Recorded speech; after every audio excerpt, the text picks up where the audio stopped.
और मैंने ये आज तक इसलिए नहीं बताया कि माँ का ऑपरेशन हो गया, क्योंकि मेरे घर वालों ने ही मना किया था, क्योंकि फ़ोन आ रहे थे ना, तो फिर वहाँ हॉस्पिटल में भी दिक्कत हो रही है। और ऐसे में ऐसा हो जाता है कि ऑपरेशन हुआ था, फिर डर भी था, तो अपना ही मतलब अपना ही दिमाग ख़राब हो जाता है। और फिर फ़ोन पे फ़ोन आए तो फिर उसमें भी थोड़ा परेशानी हो जाती है। बहुत लोगों ने बोला था ऑपरेशन मत कराना, लेकिन अब क्या करें, ऐसी कंडीशन आ गई कि ऑपरेशन कराना ही पड़ा।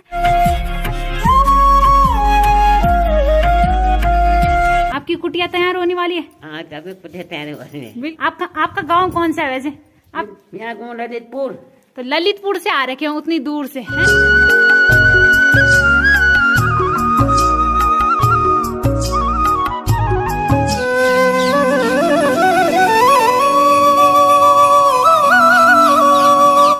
जय माँ भगवती दगड़ियों, कैसे आप सभी लोग? आशा करती हूँ स्वस्थ होंगे, मस्त होंगे। मैं साक्षी जोशी स्वागत करती हूँ आपका आज के नए व्लॉग में उत्तराखंड के पौड़ी जिले के बुढ़ाकोट गांव से। तो व्लॉग की शुरुआत हो रही है शाम के 4:30 बजे से, और व्लॉग की शुरुआत कर रही हूँ मैं तलिया वाले रास्ते से। तो अभी मेरी और दादी की तैयारी हो रही है तलिया जाने की। तलिया भी क्या है, ऊपर ताऊ जी उनकी दुकान में जाएंगे, वहाँ से राशन भी लाना है, और उसके बाद जाएंगे हम माँ भगवती के मंदिर में। काफ़ी दिनों से मंदिर भी नहीं गए थे, और आज टाइम भी मिला है, और फिर हमें भेंट वगैरह भी चढ़ानी थी, तो वो भी चढ़ा के आ जाएंगे और राशन भी ले आएंगे। तो दो काम निपटाएंगे। बाकी दादी वहाँ चली गई है और अब मैं भी चलती हूँ। और हमने सोचा था जल्दी जाएंगे, लेकिन टाइम हो ही गया और इतनी लेट होएगी। वैसे तो हमने सोचा था सुबह जाएंगे, लेकिन सुबह दादी को मतलब वैसा फील हो रहा था, थोड़ा तबीयत खराब सी, तो दादी ने बोला अभी मेरा मन नहीं कर रहा, इससे अच्छा बस शाम को जाएंगे। तो मैंने बोला ठीक है, शाम को ही चले जाएंगे। नहीं तो हमने सोचा था सुबह पहले मंदिर जाएंगे और उसके बाद राशन वगैरह ले आएंगे, लेकिन अभी जा रहे हैं, अभी हम दोनों काम निपटाएंगे। बाकी मैं और दादी ही जा रहे हैं, तो इसी वजह से मैंने सुबह से व्लॉग नहीं बनाया। मैंने बोला शाम को ही बनाएंगे। तो मैं और दादी जाएंगे। है दादी? हाँ। पहले मंदिर जाना है, पहले राशन लेने? पहले मंदिर जाना है। पहले मंदिर? हाँ ठीक है, मंदिर जाना है पहले। हाँ भगवान जी के दर्शन करके आएंगे, बिल्कुल, बाद में राशन लाएंगे। बिल्कुल। तो ये रहा हमारा तलिया मार्केट। तो काफ़ी दिनों के बाद मिल रहा है तलिया मार्केट देखने को। शायद लास्ट मैच के टाइम पे दिखा होगा। तो उसके बाद मैं आई थी बीच में तलिया, लेकिन उस दिन मैं फ़ोन नहीं लाई थी और उस दिन मैंने व्लॉग नहीं बनाया था, तो उस दिन छूट गया। बाकी मैच के बाद आज ही दिख रहा होगा तलिया मार्केट। और यहाँ पे आओ ना, तलिया इतना अच्छा लगता है, यहाँ से देखने में तलिया को अलग ही सुकून मिलता है। तो वो रही स्कूल, और बाकी ये रहा हमारा छोटा सा मार्केट तलिया। तब तलिया मार्केट भी दिखा दिया आप लोगों को। बाकी उधर माँ भगवती के मंदिर में बाद में जाएंगे, तो उससे पहले मैं जाऊंगी शिवालय में, तो वहाँ से दर्शन करके और फिर उसके बाद जाऊंगी माता के मंदिर में। तो दादी तो नहीं आ रही शिवालय में, दादी बोल रही है मेरे बस का ज़्यादा चलना नहीं है, तो दादी तो इसी साइड से चली गई। तो दादी ने भेंट वगैरह दे दी है। तो सबसे पहले शिवालय में चलते हैं, पहले भोलेनाथ के दर्शन कराते हैं आप लोगों को, और उसके बाद माँ भगवती के दर्शन। तो जिस टाइम पे तलिया में मैच था तो क्या चहल पहल हो रखी थी। तलिया कितना अच्छा लगता था, जहाँ देखो इंसान ही इंसान, और अभी देखो एक भी इंसान नहीं दिख रहा, बिल्कुल फील्ड एकदम खाली हो रखा है। और उस टाइम पे देखो ना, माइक की आवाज़ अलग से, और इतने सारे लोग ही लोग, और अभी देखो बिल्कुल खाली। तो अब धीरे धीरे ऐसे तलिया मार्केट खाली होते जा रहे हैं। पहले तो रहते थे लड़के, तो शाम को खेलने आते थे, लेकिन अब कोई नहीं है गाँव में। अब आते भी तो ऐसे टूर्नामेंट के टाइम पर आते हैं, और या तो कुछ छुट्टियां वगैरह हो जून के टाइम पे, तब तलिया में लोग दिखने को मिलते हैं। और अभी देखो बिल्कुल खाली हो रखा है। तो ये रहा भोलेनाथ का मंदिर। और आजकल तो यहाँ पे सीमेंट वगैरह ही हो रखी है, क्योंकि यहाँ पे माई जी के लिए जो कुटिया बन रही है ना, तो उसका काम चल रहा है। तो इस वजह से बिल्कुल मंदिर के आसपास मतलब सामान ही सामान हो रखा है, और इधर कुटिया भी बन चुकी है। तो मैं मैच के टाइम पे आई थी, लेकिन मैंने उतना ध्यान नहीं दिया, और वीडियो में भी एक दिन नहीं दिखाया कि कुटिया कैसी बनी, लेकिन आज देख रही हूँ। तो ये छत के लिए सीढ़ियाँ भी बन गई। बाकी 2 या 3 कमरे बन रहे हैं शायद। तो एक ये वाला कमरा हो गया और एक ये वाला हो गया, तो ये 3 कमरे बन रहे। बाकी शायद इसके अंदर भी है, मुझे पता नहीं, लेकिन 3 तो दिख रहे हैं। बाकी और पता नहीं क्या क्या बन रहा है, शायद बाथरूम वगैरह का मुझे नहीं पता और क्या क्या, लेकिन 3 कमरे देखने को मिल रहे हैं। कुछ इस प्रकार से बन रहा है। तो आज मैंने भी देख लिया और आप लोगों को भी दिखा दिया। और बाकी सीढ़ियाँ भी बन गई। तो अब ऑलमोस्ट वैसे सभी काम हो ही गया है माई जी की कुटिया का। तो कुछ टाइम बाद माई जी को यहाँ रहने को मिलेगा। अभी तो हाल फिलहाल नीचे तलिया में रहती हैं, तो कुछ टाइम बाद उनको कुटिया में आने को मिलेगा। बाकी हो रहे हमारे भोलेनाथ अंदर, और देखो सभी जगह रेत ही रेत हो रखा है। तो पहले फटाफट से हाथ पाँव धोते और फिर अंदर चलते हाथ। तो पानी तो यहाँ कुंड में डाल रखा है, यहीं से निकालना पड़ेगा। उधर है पाइप शायद। चलो पानी तो आ रहा है। बाकी सभी जगह सीमेंट ही सीमेंट, रेत ही रेत हो रखा है, और कुंड की हालत भी कुछ ऐसी हो रखी है। तो बस कुछ टाइम की बात है, जब कुटिया का पूरा काम हो जाएगा तब अच्छे से यहाँ सफाई वगैरह सब कुछ हो जाएगा। अभी तो हाल फिलहाल काम चल रहा है, तो हो ही जाता है। फिर रेत वगैरह अब काम हो रहा है, तो कुछ ना कुछ गंदगी तो हो ही जाती है। तो 4 कमरे बन रहे हैं। तो ये शायद किचन वगैरह है, मुझे ऐसा लगता है। तो एक ये हो गया, और बाकी एक इधर हो गया। तो यहाँ पे 2 हिस्से कर रखे, अब 2 बनेंगे नहीं बनेंगे वो मुझे पता नहीं। अब इधर चलते हैं। और एक इधर हो गया, इसमें भी 2 हिस्से, तो दो मतलब एक ही और एक ही हो गए, इनमें 2 हिस्से कर रखे। तो दूसरा बनाएंगे नहीं बनाएंगे। और एक इधर हो गया। तो टोटल मतलब पूरे 4 गेट है। अब पता नहीं क्या क्या बन रहा है वो मुझे नहीं पता, लेकिन 4 गेट बना रखे। तो अब 4 कमरे लगा लो मेरे हिसाब से, बाकी तो और पता नहीं क्या हिसाब से बन रहा है। तो अब कुछ टाइम बाद माई जी के कमरे तैयार होने वाले हैं। माई जी आपकी कुटिया तैयार होने वाली है? हाँ, तब कुटिया तैयार होने हैं। बिल्कुल, बहुत जल्दी है ना? बहुत जल्दी। तब आप यहीं पे रहोगे हैं? हाँ, वैसा ही आ सकता। बिल्कुल, अभी आपको थोड़ा दूर से आना पड़ता है ना? हाँ, वैसा दूर से आना पड़ेगा। हाँ, तब सही हो जाएगा है। तब सही हो जाएगा। और तो वैसे तो माई जी बहुत टाइम से यहीं रहती है। कितने साल हो तुम देख? वे 5 साल हो गया। भंडे है ना? हाँ, 5 साल हो गया। तब यहाँ जन्म होएगा जो तो उनको मतलब उनको हो गए होंगे 20 साल तो ही बोलो तुम थे ना? 20 साल हो गए। तो 20 साल हो गए उनको यहीं तलिया में। और उससे पहले आप कहाँ रहते थे? ये आपका गांव कौन सा है वैसे? आप यहाँ गाँव ललितपुर। तो ललितपुर से आ रखे हो उतनी दूर से हैं? दूर से आ रहे। बिल्कुल। तो ललितपुर के आसपास के गांव आप सब जानते होंगे ना? हाँ, जानते हो भाई। हैं? हाँ। तो ललितपुर से आ रखे हो यहाँ पे भगवती तलिया में। भगवती। बाकी 20 साल हो गए उनको यहाँ पे। और अब जितना भी रहना उन्होंने यहीं रहना है ना? हाँ, बिल्कुल। तो एक कमेंट आया था, जो सचिन नेगी भैया थे, तो उन्होंने भी बताया था एक दिन कि वो ललितपुर से हैं। तो उसी ललितपुर से शायद हमारी माई जी भी है। तो वही ललितपुर है शायद, मुझे लगता है। मतलब हमारे लिए तो वही ललितपुर है, जुबीरो खाल से आगे। जुबीरो खाल आगे पड़न वही ना? ये जा खरीद तो मामू को ना? हाँ वही। हाँ, जिधर वो सील जम रहा है ऐसा बोलते हैं, क्योंकि एक ताई जी भी है ना ललितपुर के साइड की, तब मुझे पता है। तो माई जी भी वहीं से है।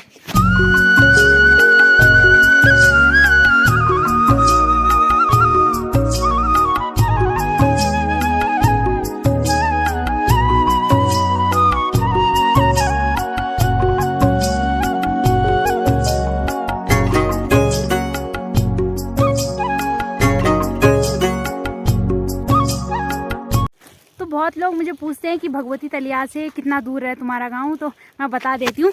तो वो रहा भगवती तलिया मार्केट और वो रहा हमारा गांव। तो ज़्यादा दूर नहीं है, ऐसे तो दिखने में क्या पता शायद आप लोगों को दूर भी लग रहा होगा, लेकिन ज़्यादा दूर नहीं है। तो वो हो गया हमारा गांव और बाकी इधर हो गया भगवती तलिया। तो हमारा सब कुछ मार्केट भगवती तलिया ही है, स्कूल वगैरह सभी चीज़ भगवती तलिया ही है। तो हमारे लिए ज़्यादा दूर नहीं है। बाकी बहुत लोगों को होती है ना कन्फ्यूजन, क्योंकि अब मेरा गांव तो इतना फेमस नहीं है लेकिन तलिया मार्केट हमारे आसपास मतलब फेमस है। जब भी हम किसी को ऐसे अपना एड्रेस बताते तो तलिया मार्केट से ही बताते कि भगवती तलिया साइड से है। और ब्लॉग में तो मैं बड़ा कोटी बोलती हूँ, अब जो भी हो ब्लॉग में तो अपने गाँव का नाम लूँगी, तो इसलिए मैं बता देती हूँ कि इतनी ज़्यादा दूरी नहीं है हमारे और भगवती तलिया के बीच में। और अब हम जा रहे हैं माँ भगवती के मंदिर में। तो उधर भोलेनाथ के मंदिर में भी सीमेंट रेत वगैरह, और यहाँ पे माँ भगवती के मंदिर में भी सीमेंट रेत वगैरह। तो पूरा सीमेंट रेत वगैरह हो रखा है, क्योंकि आजकल माँ काली का मंदिर बन रहा है। तो पहले तो सभी लोगों ने देखा होगा पहले कैसे मंदिर थे। तो जो मेरे पहले के सब्सक्राइबर है, जिन्होंने पहले के ब्लॉग देखे हैं, उन्होंने तो देखा था कि यहाँ पे काली माता की छोटी सी मंदिर थी और अब मंदिर को थोड़ा बड़ा किया जा रहा है। तो अब दूसरी मंदिर बनी है, तो कुछ इस प्रकार से बन गई है मंदिर।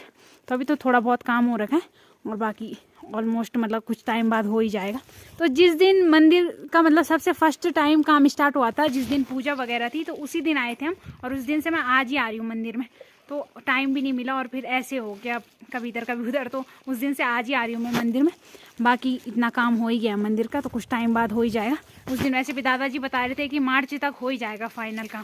तो मार्च और अप्रैल तक तो हो ही जाएगा शायद। और अब अंदर चलते हैं। बाकी माँ काली की मूर्ति को भी अभी साइड किया गया है। तो वक्त रखी क्या कुछ?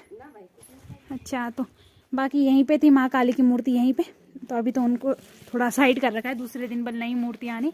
तो अब अंदर चलते हैं। और बाकी यहाँ पे हमें मिल गई भाभी जी, और भाभी जी यहाँ पे सफाई पे करने हैं। भाभी तो यहाँ झाड़ू पोछा कर दिया। अच्छा, तो माँ काली के रूप में तब तक यहाँ पे एक फ़ोटो रखिए। तो ये रही जय माँ काली। तो अभी माँ काली की छोटी सी फोटो वगैरह, बाकी भगवान की छोटी हो या बड़ी हो, भगवान ही है। तो अब अंदर चलते हैं। इधर भाभी की सफाई चल रही और दादी तो चली गई अंदर, हम भी चलते हैं। तो वैसे तो यहाँ पे आजकल काम चल रहा है तो जितनी भी सफाई करो उतनी कम ही है, लेकिन भाभी अपनी तरफ से लगी है सफाई करने पे, और एक तरफ से हवा उनको परेशान कर रही है वो इधर से झाड़ू मार रहे हैं और हवा फिर से उस कूड़े को अंदर ही ले आ रही है। तो हवा ऐसे ही है, इस टाइम पे तो हवा सफाई करने नहीं देती, और सुबह पाला पड़ा रहता है और इतना ठंडा लगता है ना, हाथ पाँव ऐसे ही सुन हो जाते हैं, तो इस वजह से वही तो अंधेरे में ही पहुँच जाते हैं यहाँ। साथ में हमें भी उठा देती है। बिल्कुल, जैसे वो मंदिर से आ जाते हैं तब हमें उठा देते हैं, तो कभी अलार्म नहीं भी बजेगा तो भाभी है हमारी अलार्म। तो सुबह तो ठंडा होता है ना, तो इस वजह से सुबह बहुत कम करते हैं सफाई, थोड़ा बहुत, लेकिन जो बाहर की सफाई रहती है उसको शाम को ही करते हैं, क्योंकि अब सर्दियों का टाइम होता है, तो सर्दियों के टाइम पे तो सुबह आदमी खुद ही ठंडा हो जाता है, तो सफाई कैसे करेगा। बाकी अब माँ भगवती के दर्शन भी करा दिए, और काली माता के दर्शन तो उस दिन अच्छे से कराएंगे जिस दिन मंदिर का पूरा काम हो जाएगा। अभी तो हाल फिलहाल थोड़ा बहुत मैंने माता रानी के दर्शन करा दिए, और अब चलते हैं राशन के लिए। चले दादी? चलो। जरा बता दो आपका स्पेशल मकसद क्या था आज मंदिर आने का? अरे क्या है, शुभ काम है। बिल्कुल है, शुभ काम है, आने पड़ेगा आज। बिल्कुल। मेरे मुंह से छूट गया जब, हाँ, तो शुक्र रखे वो माँ, हाँ, जब मेरी बहू आ जाएगी अपने पैरों से खड़े होके, हाँ, तो उसकी दरबार में आ जाएगी। बिल्कुल उस हैं, दिन आएंगे। सिर टेकने के लिए उसकी दरबार में जरूर पहुँचेगी। बिल्कुल लाएगी वही माँ लाएगी, बिल्कुल बस वही माँ लाएगी। बिल्कुल। हाँ। तो वैसे तो मंदिर में आ ही जाते हैं हम, लेकिन आज हमारा मंदिर में ये था कि हमने बोला था जब माँ का ऑपरेशन अच्छे से हो जाएगा उसके बाद हम माता रानी के मंदिर में जाएंगे। तो बहुत लोग मुझे पूछ रहे थे कि माँ की तबीयत कैसी है, तो मैं सबको ऐसे ही बोल रही थी ठीक है। और मैंने ये आज तक इसलिए नहीं बताया कि माँ का ऑपरेशन हो गया, क्योंकि मेरे घर वालों ने ही मना किया था, क्योंकि फ़ोन आ रहे थे ना, तो फिर वहाँ हॉस्पिटल में भी दिक्कत हो रही है, और ऐसे में ऐसा हो जाता है कि ऑपरेशन हुआ था, फिर डर भी था, तो अपना ही मतलब अपना ही दिमाग ख़राब हो जाता है, और फिर फ़ोन पे फ़ोन आए तो फिर उसमें भी थोड़ा परेशानी हो जाती है। तो इसलिए मेरे घर वालों ने कहा था कि अभी मत बताना, और अब माँ के ऑपरेशन को 2 हफ्ते होने वाले हैं, तो 2 हफ्ते के बाद मैं बता रही हूँ आपको, जब माँ भगवती के दर्शन करने आए तो उसी दिन मैंने बोला उसी दिन बताऊँगी। और इसी वजह से नहीं बताया था मैंने आज तक, नहीं तो बल्कि आप भी मेरे एक यूट्यूब फैमिली हो तो आपको बताना भी ज़रूरी बनता है, लेकिन इसी वजह से नहीं बताया था। मेरे घर वालों ने मना किया था कि अभी मत बताना, तो तब मैंने बाद में ही बताया, क्योंकि अब हो जाता है ना, सभी लोग पापा को फ़ोन कर रहे थे, पापा वैसे ही टेंशन में थे, तो फिर बार बार फ़ोन आने से फिर हो ही जाता है, तो इस वजह से नहीं बताया।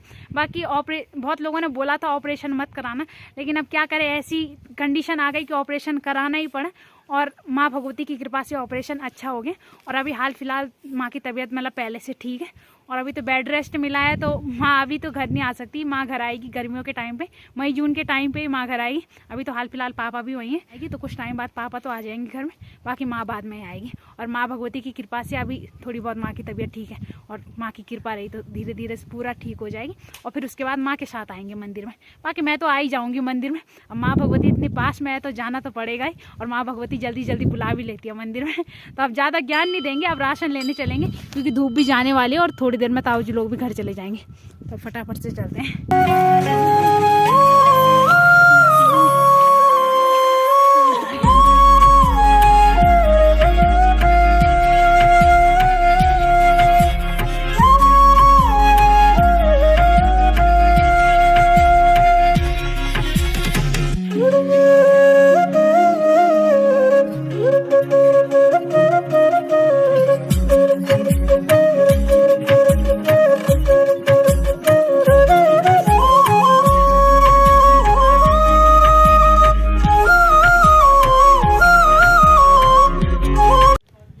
पहुंच गई मैं ताऊ जी उनकी दुकान में, और अच्छी बात यह है कि यहाँ पे भीड़ नहीं है, तो जल्दी से राशन भी मिल जाएगी। तो हम अंदर चलते हैं, और ये सही हो गया भीड़ नहीं है, नहीं तो बहुत टाइम लग जाता है दुकान में, कभी लाइट नहीं रहती, कभी कुछ, तो बड़ी दिक्कत आ जाती है जब राशन लेने आते हैं। वैसे सामान लो तो फिर उतनी दिक्कत नहीं होती। तो अंदर चलते हैं और देखते हैं कौन कौन है, थोड़ी बहुत आवाज़ तो आ रही है। तो सारा सामान लेने के बाद अब हम लोग घर जा रहे हैं, और हमारा सही हो गया, ताऊ जी की गाड़ी में सामान भी चला गया और हम भी चले गए। बाकी टाइम तो हो गया, कुछ ही देर में अंधेरा होने वाला है, और जैसे मैं दुकान के अंदर गई ना, तो सामान लेने में इतना व्यस्त हो गई कि वीडियो बनाने का टाइम ही नहीं मिला और ध्यान ही नहीं रहा। तो अब सीधा गाड़ी में ही बना रही हूँ। बाकी ज़्यादा लोग नहीं है गाड़ी में, ताऊ जी, ताई जी और दादी और मैं। तो फटाफट से घर में चलते, और भैंसें भी हमारी भारी है, उनको भी ठंड लग गई होगी, वो पक्का मुझे गाली दे रही होंगी, अपने आप तो घूम रही है और हमें यहाँ ठंड से मार रही है। अब दूध भी देगी नहीं देगी पता नहीं भैंस।